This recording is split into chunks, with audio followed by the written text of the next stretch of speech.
Hi, I'm the man her parents called dirt poor, right in front of her, right after smiling through dinner. They didn't know I make $90,000 a month because I didn't tell them. I wanted to see who they really were when they thought I had nothing. And they showed me. They didn't just judge me, they tried to buy me off, like I was a mistake to be cleaned up. But what they didn't realize was that I wasn't the one for sale, and what happened next, they never saw coming. I'd been working 6 days a week, 12-hour shifts, ever since I moved into my own place. The kind with a leaky sink, a half-broken heater, and a landlord who only responds when rent's late. But I liked the quiet. I liked the work. 37 years old, no roommates, no flash. I wasn't chasing luxury, just peace. There was a woman in my life. I never needed to call her mine out loud. We just fit. She brought warmth into my routines, and I thought we were building something solid, something future-shaped. She once said, "I love how steady you are." I took that as the best kind of compliment. So when she told me her parents wanted to meet me, I figured it was a formality. Her voice was casual, like she was asking me to pick up milk on the way home. But the way she paused after saying it made something twist in my chest. She handed me a printed invitation, not a text, not even an email. A printed card, glossy, with our names, except mine wasn't even right. Guest of Olivia, it read. No greeting, no warmth, just details. The time, 7 o'clock sharp. Attire, business casual. Parking, rear driveway, use side gate. I stared at it a little longer than I should have. It felt like I was being summoned to a board meeting, not Sunday dinner. There was no handwritten note. No, can't wait to see you. Just the unspoken message behind the formality. Be ready to be looked at. Still, I said nothing, just nodded. That night, while she slept beside me, I stared at the ceiling thinking about money. My money. She never asked, and I never told. It wasn't about hiding anything. I just didn't see the point. People act different when they know you make more in a month than some do in a year. I wanted her to know me, not my pay stub. So I made a choice. I dusted off my old delivery bag, the one I kept from years back when I used to hustle orders between college classes. I still had the jacket too, worn at the elbows but clean. My truck? Nothing fancy, just enough rust to make a point. On the day of the dinner, I dressed like I had a drop-off around the corner. I didn't tell her. I wasn't trying to embarrass her. I just needed her family to meet me, not some curated version. The drive to their place took 40 minutes. Each block seemed to rise in property value. Brick homes turned into glass ones. Yards got wider, hedges cleaner, cars quieter. When I turned onto their street, I pulled off to the side and killed the engine. Took a breath. I walked up with my delivery bag slung across my shoulder. The front porch lights were on. The door opened before I even knocked. Her father stood there in a crisp blue shirt. Her mother behind him, wearing beige, no smile. Both scanned me like TSA. He cleared his throat. "You must be the driver," he said. I offered a handshake. He didn't take it. Her mother glanced at my shoes. "We have a place out back you can wait if you'd like." "No need," I said. "I'm here for dinner." The silence that followed was louder than any shout. Still, I stepped in. Their home smelled like lemon polish and money. There were framed degrees on the wall. Yale, Princeton, names I recognized but never envied. The kind of place where silence isn't peace, it's pressure. No one asked me to take off my jacket. No one offered water. I just stood there, bag still on my shoulder, feeling like a pop quiz with no right answers. I took it all in quietly. The way her mother tilted her head when she spoke. The way her father stood with his hands behind his back like a man used to being listened to. I knew that look. It said, "You're not one of us, and you never will be." But I didn't flinch. I just smiled, the kind of smile you give when someone's made up their mind before you opened your mouth. I reminded myself why I was here. Not to impress, not to perform, just to see them, really see them, before I decided what came next. The floor beneath my boots didn't creak, though I half expected it to. Everything in that house was too perfect, too still. The air felt like it had already been filtered through something expensive, too clean to be real. I followed her father down a hallway lit with recessed lighting, past family portraits that looked like they belonged in a law firm's annual report. He didn't say much, just motioned toward a formal dining room at the end of the hall. Her mother trailed behind, her heels clicking softly. I felt like I was walking into a play, and I hadn't seen the script. The table was long, real wood, polished to the point you could see your reflection if you dared to look. 6 chairs, 4 already occupied. Her older brother and his wife were seated together on one side, laughing about something that died the second I entered. Her younger sister was across from them, checking her phone. And then there was a seat at the far end, next to a sideboard instead of a person. That's where her father gestured. "Feel free to sit there," he said, already turning away. Not rude, not exactly, but definitely not the seat of someone expected to belong. Everyone else was grouped, near each other, talking distance. My chair was just there. Close enough to not be suspicious, far enough to send a message. I didn't hesitate. I took the seat. From where I sat, the lighting caught the silverware differently. It felt colder. I placed my delivery bag gently on the floor beside me and folded my hands. They continued their conversation like I hadn't arrived. Or maybe like I was just part of the furniture now.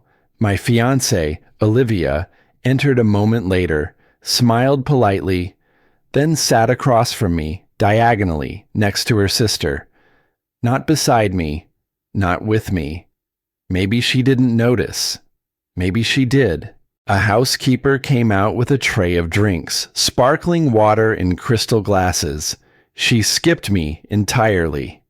Eventually, her father looked at me with a professional kind of smile. "So, what is it you do again?" The question was light, casual, but his eyes were focused, like a man collecting data, not making conversation. "I work in logistics," I said. "Deliveries, mostly. Routing. I like the pace of it." Her brother chuckled, not mockingly, but more like he thought I was being modest. "That sounds flexible." "Flexible enough," I replied. "You enjoy that kind of work?" her mother asked, slicing a word like that with just enough tone to make it sting. "It's honest," I said, "and I'm good at it." No one nodded. No one followed up. Instead, her brother leaned in slightly. "Any long-term plans? Or are you just seeing where things go?" A fair question, but not when delivered with that look, half smirk, half curiosity, laced with judgment. "I believe in building," I said. "Doesn't always have to start flashy." They all smiled at that. But it wasn't kindness.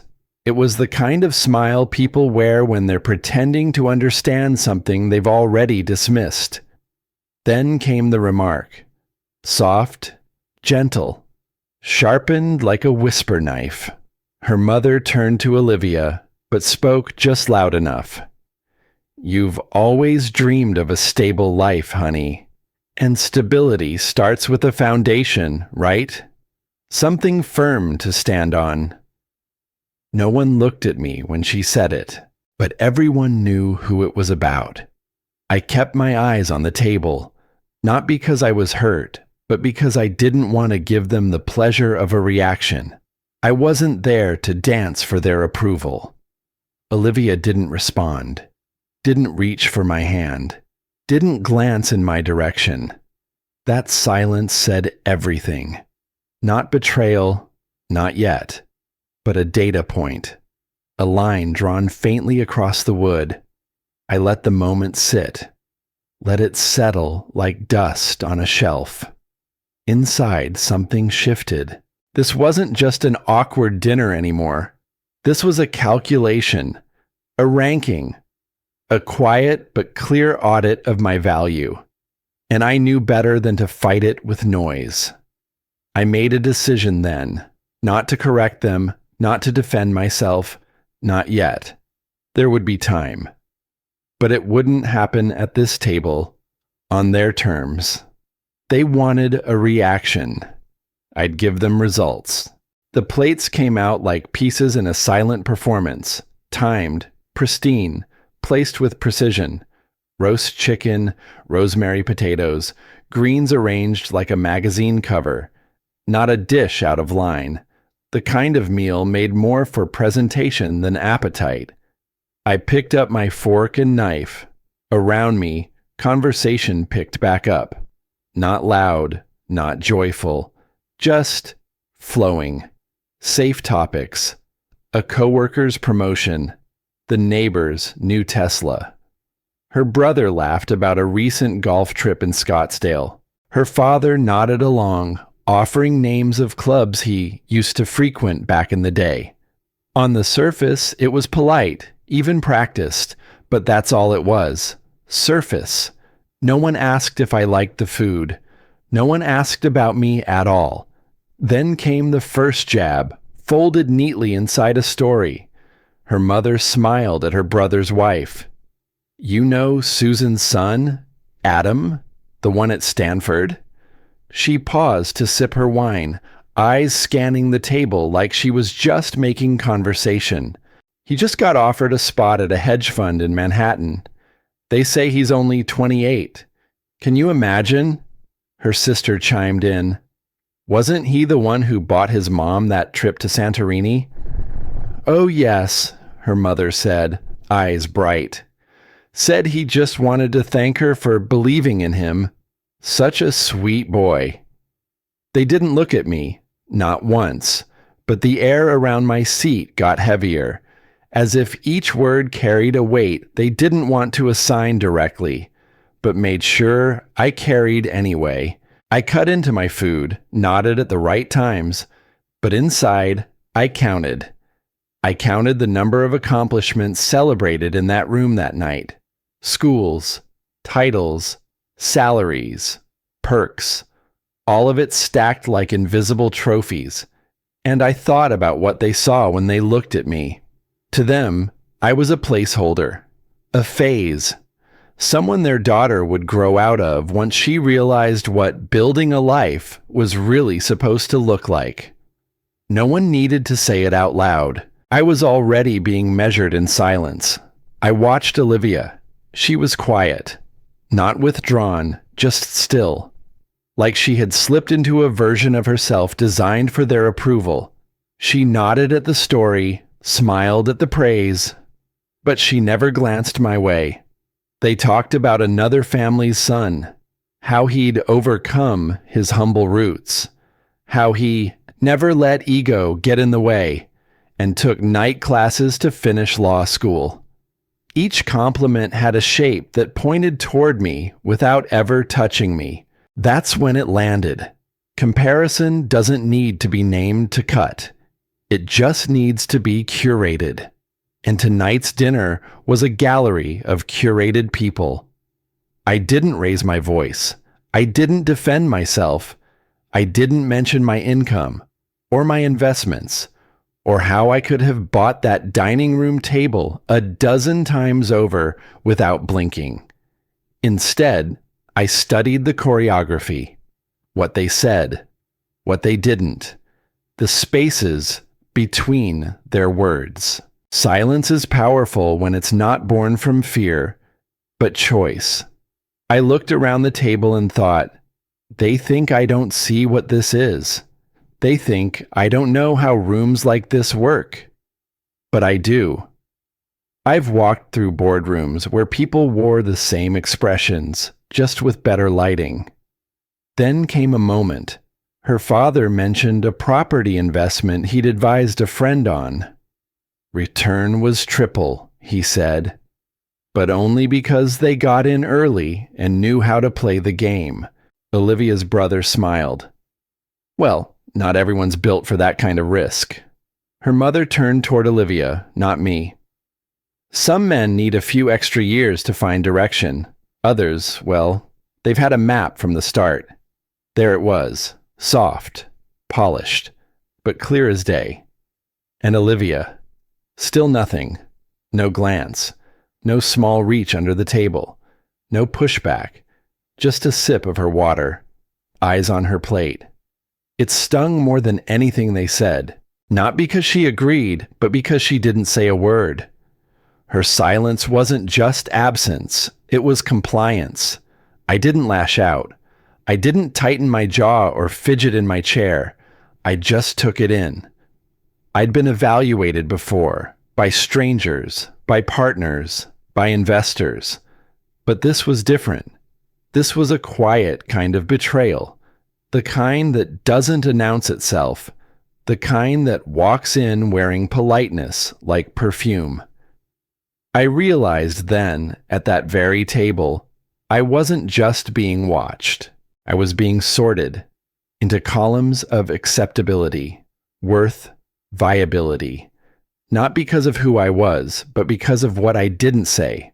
And in that silence, I saw my line. The one I wouldn't cross. I wouldn't plead. I wouldn't prove. I wouldn't make my case to people who decided mine was already closed. I stayed seated, ate my meal, kept my eyes steady. And I waited. Because this dinner wasn't the end of anything. It was just the beginning. The clinking of silverware had softened into a kind of quiet scraping, absent-minded movements over half-finished plates. The food was barely touched now. Not because it wasn't good, just because the energy had shifted. Conversations thinned out like a party that had outlasted its charm. No more forced laughter, no more cheerful interruptions about wine pairings or favorite vacation spots. Just a weighted silence and glances exchanged that said more than any full sentence could. And then it happened. Her father set down his fork gently, like what he was about to say deserved both hands. I'll be honest, he started, clearing his throat. We were surprised when Olivia brought you up the first time. He didn't pause for my reaction. He wasn't asking permission. This was a statement, not a conversation. Her mother shifted in her chair, offering the kind of tight smile people give when they're about to agree with something impolite, but necessary. You seem like a good guy, she added, smoothing her napkin unnecessarily. Hardworking, polite, but there it was, that pause, that pivot. Her father picked it back up like they'd rehearsed it. But when someone comes from, let's say, a dirt-poor background, there are limits to how well they can understand a family like ours.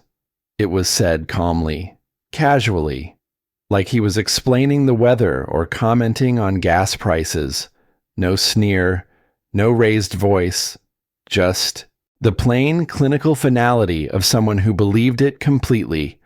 I didn't blink, didn't flinch, but my chest tightened in a way I hadn't felt in a long time. Not rage, not even embarrassment, just recognition. I'd heard worse, but never with this much polish. No one corrected him. Her brother sipped his drink, eyes on his glass like it held the answers. Her sister-in-law straightened the cutlery in front of her, And Olivia? She looked down, not in shame, not in outrage, just down. That said more than anything else in the room. I looked around, letting the silence stretch. It wasn't uncomfortable for them. It wasn't meant to be. That comment wasn't a slip. It was placement, a reminder. I wasn't family. I wasn't potential. I was tolerated, for now. The table was suddenly louder with everything unsaid.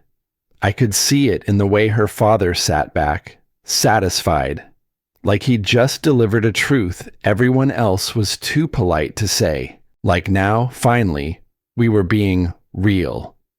I didn't respond. Not yet. What was there to say? That I'd built something from nothing? That I made more in a month than he likely did in a year? That I chose not to flaunt it because I wanted to be seen, not measured? No. Not here. Not now. That's not how they'd learn. Instead, I took a breath, let the moment settle into the cracks of the table, and I watched. Watched who shifted. Watched who avoided my gaze. Watched Olivia tuck her hair behind her ear and stay silent. That silence, it wasn't just uncomfortable, it was revealing. It told me this wasn't just about her father's view. It was about who she became when she sat at this table. This wasn't a temporary lapse. This was the system, the rhythm, the norm. Respect would not be extended here, not truly. And I'd be foolish to expect otherwise. The night would not improve. No joke would cut the tension. No compliment would balance the insult. I was no longer hoping for a turn in the mood. I was studying it, cataloging each interaction like evidence. I wasn't going to erupt. That's what they'd expect. That's the easy story they'd use later. He got defensive. He overreacted. He didn't fit in. No, I'd give them something else entirely. Stillness. I let my fingers rest lightly on the stem of my water glass, not gripping, not shaking, just there, present, steady. I thought briefly of the young version of myself who might have stormed out, who might have listed every client I'd signed, every figure I kept quiet about, every luxury I could buy tenfold. But I wasn't that boy anymore, this version of me. He chose silence not because he had no words, but because silence made other people show theirs.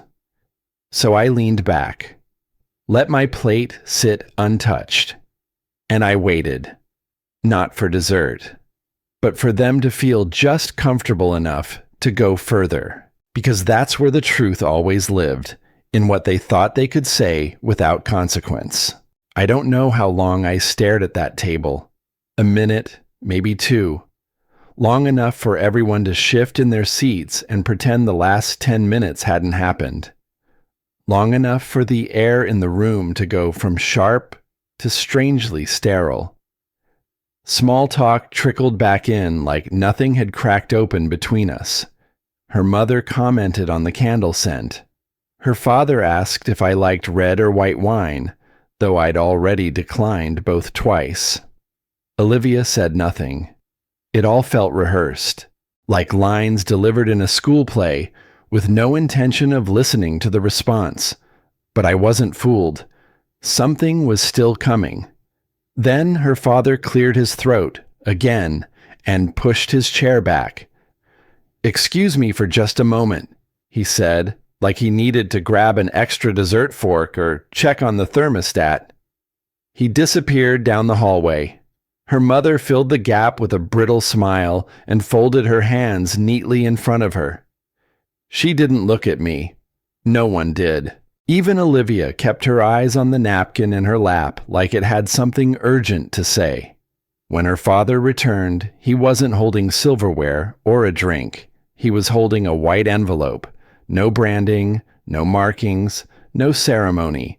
He walked around the table with the same careful gait he'd used all night, and without a word, set the envelope down in front of me. Not tossed, not slid carelessly, just placed. I didn't move. He sat back down and adjusted his cufflink like this was a boardroom. Then came the words. "This isn't about offense," he said calmly. "This is about clarity." He folded his hands over his plate. "We understand people come from different places. Life isn't fair, but what matters is making choices that serve the future, not just emotion." I looked at the envelope, still untouched. He nodded toward it slightly. "That's for you."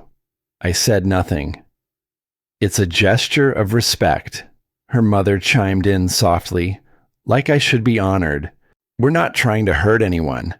We're trying to preserve peace before things get more entangled." I looked up at her then. Her eyes had softened, like she genuinely thought this was a kind offer, like this was the grown-up thing to do. Then her father again. "You seem like a man with pride. We don't want to insult that, which is why we're offering discretion. No need for drama. No one needs to know."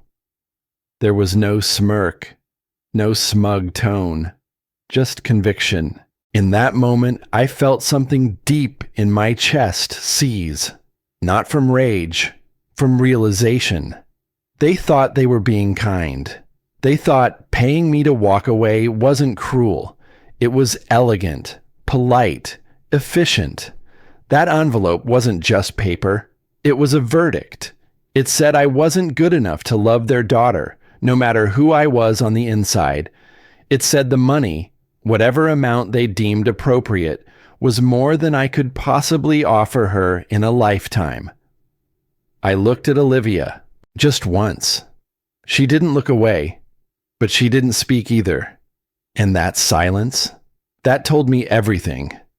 I'd thought maybe she hadn't known. Maybe she'd been caught off guard like I was. But now, I wasn't so sure. She wasn't shocked. She wasn't upset. She looked sad, maybe, but not surprised. Which meant somewhere, deep down, she might have known this was coming. Or worse, she didn't think it was that outrageous. The kind of quiet that followed didn't feel tense anymore. It felt absolute, like the decision had already been made for me.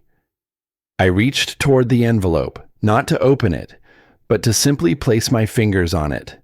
The paper was thick, heavier than I expected.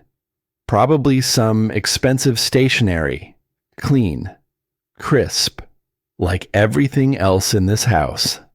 I pulled my hand back, not because I was rejecting it, not because I was tempted, but because I suddenly didn't know what I wanted to do.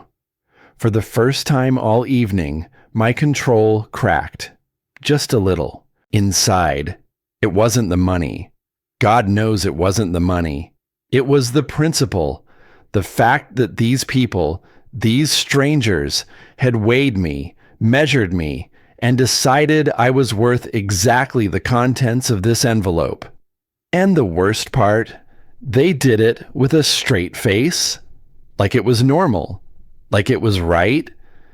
I looked back down, my throat dry, though I hadn't spoken a word. Every moment I'd spent sitting here, quiet, patient, measured, suddenly felt like a mistake. Had I given them too much grace? Had I sat through insult after insult, hoping they'd come around?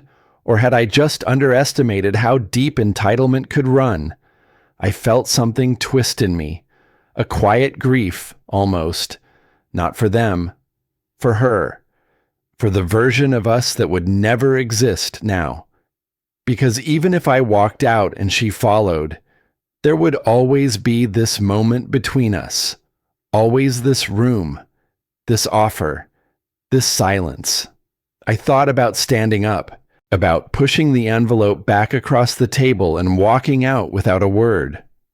I thought about picking it up, tucking it into my coat pocket, and disappearing, letting them believe they'd won while knowing the truth would haunt them later. But I did neither. I just sat, breathing, thinking, holding the moment open like a wound that hadn't stopped bleeding yet. Because the one thing I knew with certainty, this wasn't the bottom, not yet. I could still feel the weight of the envelope even though I hadn't touched it in minutes. It sat there on the table like it belonged there, like it had earned a seat. Nobody rushed me. Nobody urged or explained further. They just let it hang in the air, certain that time itself would wear me down, that the silence would do their work for them. But I'd lived in silence before, the kind that wrapped itself around you in cheap apartments with no heat, the kind that made you eat in shifts so nobody saw what wasn't on your plate. I wasn't afraid of this version of it, this tidy, scented designer silence, so I took a breath, then another. I kept my voice even, not cold, not warm. Dinner was very thoughtful, I said. Thank you. That was it. I didn't mention the envelope, didn't push it back or pull it close, just left it where it was and kept my hands in my lap. It wasn't weakness, it was precision. I could feel their surprise before they spoke. My words hadn't matched the script they had written for me. Olivia looked at me then, and for the first time that night, I saw uncertainty on her face. Not about me, but about how her family would react to what I'd just not done. Her father leaned back, his eyes narrowing just slightly. Her mother shifted in her seat, glanced toward him, then back at her water glass. They weren't ready for neutral. They were ready for pride, or outrage, or retreat. They didn't know what to do with stillness. I hadn't given them a story to carry later. No tantrum, no drama, no proof they were right about me being emotional or unstable. Just calm refusal, wrapped in politeness. It disarmed them more than yelling ever could. Her brother finally cleared his throat, like he needed to break the moment. So, traffic wasn't too bad getting here? I turned to him, and for a moment I almost smiled. The power in the room had shifted, and they all felt it. They didn't know exactly why, but they felt it. I stayed quiet, let a few more seconds pass, then gave a simple answer. No, it was fine. And then I watched. Her father's posture tightened. Not much, but enough. Her mother picked up her napkin again and folded it for no reason. Olivia started tracing the rim of her glass with her finger as if that would keep her grounded. It was subtle, but the confidence they'd walked into this room with, it had a crack in it now. And that's when something else happened, something small but sharp. Her mother said almost offhand, "Olivia tells us you've been doing deliveries for, 2 years now?" That stopped me. I had never told Olivia how long I'd been doing delivery work, because I hadn't been doing it for 2 years. I'd been doing it for 3 weeks. That little slip didn't come from nowhere. They hadn't learned it from me, which meant Olivia had said it. Or someone had filled in blanks I'd left open. Suddenly, things I'd brushed off started falling into place. The invitation phrased like a business appointment. The formality, the dress code, the passive-aggressive questions. They hadn't invited me here to get to know me. They'd invited me here to finalize something, to cleanly remove me. This wasn't spontaneous. It was premeditated. I looked at the envelope again, not as an insult, but as a tactic, a planned, prepared, deliberate play, which meant this had never been about whether I was good enough. It was about control. I let the realization settle in. Then I pulled my hand off my knee and rested it gently on the table. Just a movement, not a signal. But it made them watch me again. I didn't speak. Not yet. Because I wasn't reacting anymore. I was learning. I was watching the machinery behind the words now. The way Olivia avoided my gaze when her mother spoke. The way her father kept recentering the conversation on values and vision, never on connection or love. They didn't hate me. They just couldn't use me. And that made me expendable. I stopped thinking about getting through the evening. I stopped hoping to salvage something decent out of this dinner. And I stopped asking myself how they saw me. I started asking, what comes next? Because now I understood. My silence wasn't survival anymore. It was information, and I wasn't done gathering it. I leaned back slightly in my chair, letting the silence breathe while they waited for me to fold. But I didn't. The envelope still sat untouched between us, like a bet that hadn't paid off. They thought they'd played their final card. They were wrong. Something had shifted in that room. Not because I had raised my voice or walked out dramatically, but because I hadn't. And they were just beginning to understand that silence wasn't surrender. It was strategy. The tension didn't explode. It condensed. Thicker. Sharper. Olivia looked at me like she was trying to solve a puzzle that had suddenly changed shape. Her parents. They were recalibrating. Her father cleared his throat. So, you've been working delivery for a while, haven't you? It wasn't a question. It was bait. Another box he thought I'd step into willingly. I gave him a nod. Calm, unfazed. I keep a schedule, I said. Every week, no missed shifts. He waited for more. I didn't give it. Then I added, stability matters to me. No big reveal, no speech, just a clean, deliberate sentence. He blinked. It was the first time that evening I watched him process. Her mother's fork clinked softly against her plate.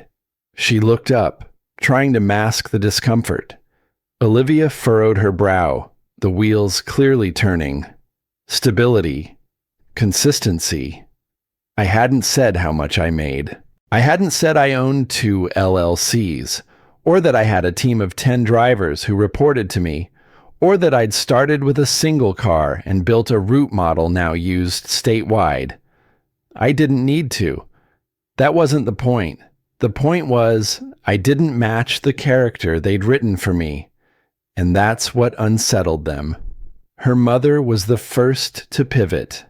Consistency is admirable, she said, and her voice had changed. No longer cutting, measured, meek even. I nodded again. So is clarity. Her father didn't speak right away. His jaw flexed, eyes narrowing slightly, not in anger, but in reevaluation. Then came the unexpected voice. Olivia. She looked at me like she was seeing something she'd missed. Why didn't you ever tell me any of that? It wasn't defensive. It wasn't even accusatory. It was confused. I looked at her and answered truthfully.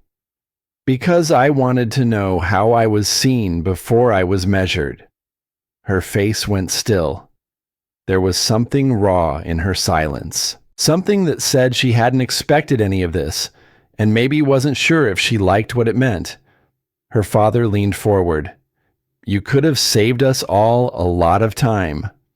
Now there it was. His frustration, and it was the wrong thing to say. I looked at him squarely. No, you could have. He sat back, face tightening. That's when I knew. The table had turned. They were now the ones watching me closely, trying to guess what I'd say next. Their questions slowed, lost their edge. Every word became cautious. Every glance was double-checked. Her mother reached for her glass twice and didn't drink. Her father asked fewer questions and gave shorter answers. And Olivia, she stayed quiet, absorbing, reprocessing. I spoke less as the night dragged on. I didn't need to fill the silence. They were doing that just fine on their own now. And for the first time since I walked in that door, I wasn't reacting. I was choosing.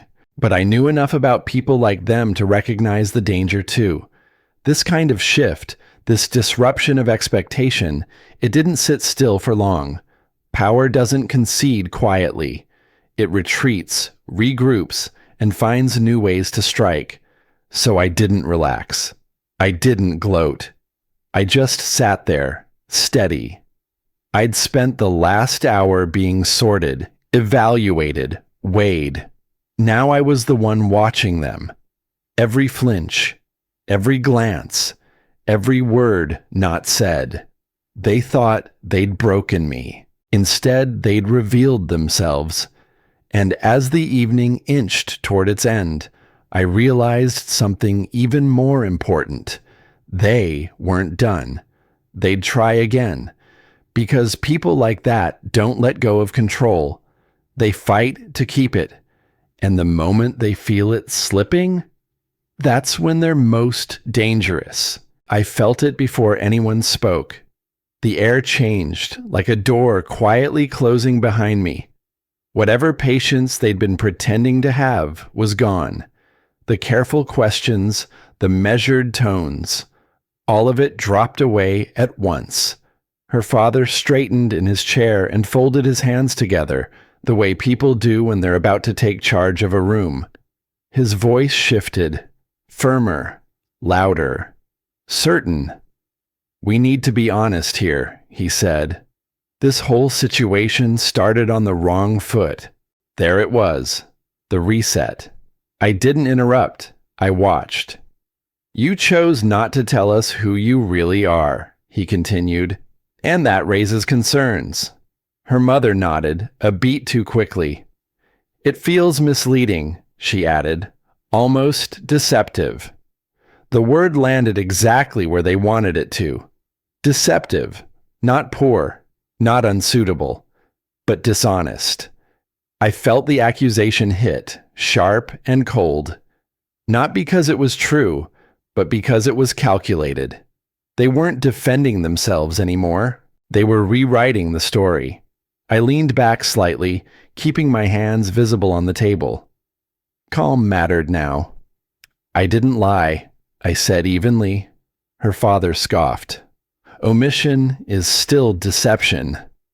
That's when I understood the move. They weren't angry about money. They were angry they hadn't controlled the narrative from the start. This was about power, not principles. Her mother leaned forward, voice tight. "How are we supposed to trust someone who hides something that important?" Trust, coming from people who just tried to buy my absence. I didn't answer right away. I let the question sit, untouched, the way the envelope still sat near my elbow. The more I stayed quiet, the louder they became. Her father's tone sharpened. "Our daughter deserves transparency, stability, someone who doesn't play games." Games. I watched his jaw clench between words. The mask was slipping, courtesy gone, frustration showing through in clipped sentences and restless movements. Her mother crossed her arms. "This feels manipulative." And there it was, fear dressed up as morality. They were losing control, and it terrified them. I could see it now. The quick glances between them, the raised voices, the need to dominate the conversation again, to force me back into the role they'd assigned earlier. I didn't rise to it. I didn't argue point by point or defend my character. I just looked at them and said quietly, "You decided who I was before I walked through the door." The room went still. Her father opened his mouth, then closed it again. For the first time that night, he hesitated. That's when Olivia spoke. "Dad, maybe..." It was too late. Her voice came out soft, uncertain. trying to bridge something that had already collapsed. She glanced at me, then at them, like she was realizing the damage all at once. "I think this has gone far enough," she said. "We didn't handle this right." Her mother shook her head. "We're protecting you." Olivia's eyes filled, but she didn't cry. "From what?" No one answered. I looked at her then, really looked at her. Not with anger, not with blame, just clarity. Timing matters more than intention. And silence, when it lasts too long, becomes a choice. I stood. The chair legs scraped softly against the floor, loud in the quiet room. Every conversation stopped. "I'm not going to argue my worth," I said, "and I'm not going to stay where respect is conditional." No shouting, no speech, just truth. I reached for the envelope and slid it back toward them without opening it. Then I picked up my helmet from beside the chair, steady hands, steady breath. Her father stared at me like he hadn't expected this ending. Her mother looked stunned. Olivia stood halfway out of her seat, torn. I nodded once. To all of them. That was the end.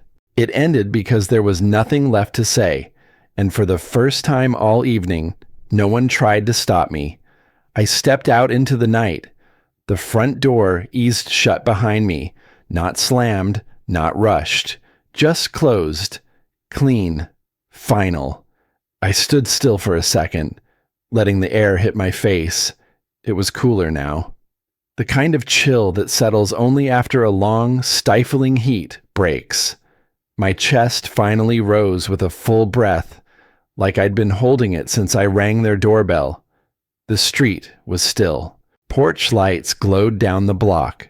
A dog barked faintly in the distance, probably annoyed at some wandering cat. Ordinary sounds, comforting even.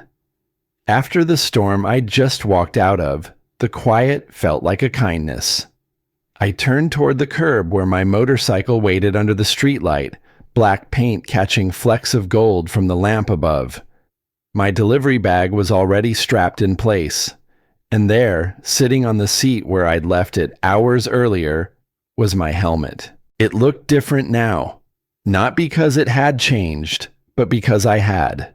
That helmet, plastic, scratched, dismissed so easily back in their dining room, had been a symbol all night, a prop in their story of who I was. A detail too small, too mundane, too blue-collar for their polished world. But to me, it wasn't a flaw. It was a choice. I picked it up slowly, cradling it with a kind of care I hadn't expected. Then I slid it on. Not to hide, not to escape, but because I was going home, on my terms. I straddled the bike but didn't start it right away. I sat there under that quiet lamp for a while, listening to the wind pick at the trees, letting the night settle into my bones. It wasn't over, not entirely. My phone buzzed in my pocket about 10 minutes later. I let it go once, twice. On the third, I answered. Her voice was soft. "I didn't know it would go like that," Olivia said. "I thought maybe they'd be hard, but not cruel." I didn't respond right away. There was too much truth wrapped up in too few words, and none of it would change what happened. "I should have spoken up sooner," she added. I heard regret in her voice, but not desperation. That mattered. "I get it," I finally said. "You wanted us both to win. You just didn't see how much they'd already picked a side." A pause. I didn't know how to stop it. I nodded, though she couldn't see. "Sometimes you can't." We didn't argue. We didn't cry. There was no dramatic plea for another chance. Just two people, both quieter than they'd started, sharing the echo of what didn't survive the evening. "I still care about you," she said. "I believe you. And I did. But belief wasn't enough anymore. Take care, Olivia. You too. I ended the call, slid the phone into my jacket, and sat there a little longer. The thing about a night like that, it strips everything bare. No more roles. No more trying to impress or smooth the edges. Just truth. Their truth was power and control. Mine was something quieter. Harder to measure, but harder to break too. I thought about how easily some people confuse wealth with value. How quick they are to decide who belongs at the table based on job titles or bank accounts. But I also thought about how long I let them speak before I finally stood. That part was on me. But I didn't stay. And that counted for something. By the time the sun began pushing back the dark, I was already showered, dressed, and walking into the small garage I rented in the back of the building where I lived. My second shift was coming up. Groceries still needed to be delivered. Someone had to feed the city. And I was okay with being that someone. Routine returned. Not as a fallback, but as a foundation. The world didn't cheer when I walked away from their house. No parades. No big righteous triumph. Just me. And a helmet. And the life I'd built piece by piece. But I knew something I hadn't known yesterday. They offered me money to disappear. But I walked away knowing exactly who I was.